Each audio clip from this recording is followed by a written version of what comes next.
Tu l'as remarqué, n'est-ce pas? Ce moment fugace où la perspective se brise.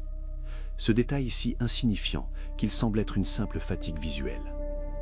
Personne n'en parle, mais certains accidents ouvrent des portes vers des vies qui n'auraient jamais dû exister.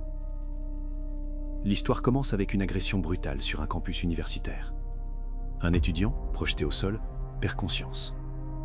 Au lieu du noir, il se réveille dans une autre réalité. Il vit une décennie complète dans cet interstice temporel. Il rencontre une femme, l'épouse, a 2 enfants, une fille puis un fils. Il a un emploi stable, une maison confortable. C'est une existence parfaite, bâtie sur un impact violent. L'escalade est subtile. Un soir, assis sur son canapé, il fixe une lampe de table. Base carrée rouge, pied doré.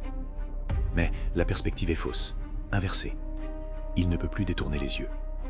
Il est transfixé par cette géométrie impossible. Il ne mange plus, ne dort plus.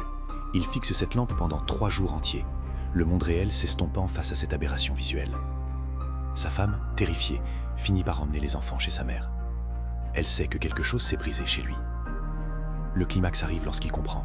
La lampe n'est pas réelle. La maison n'est pas réelle. Sa femme, ses enfants, tout est une construction. La lampe s'élargit, englobe sa vision entière, rougeoyante. Des voix, des cris, une douleur insoutenable. Il ouvre les yeux.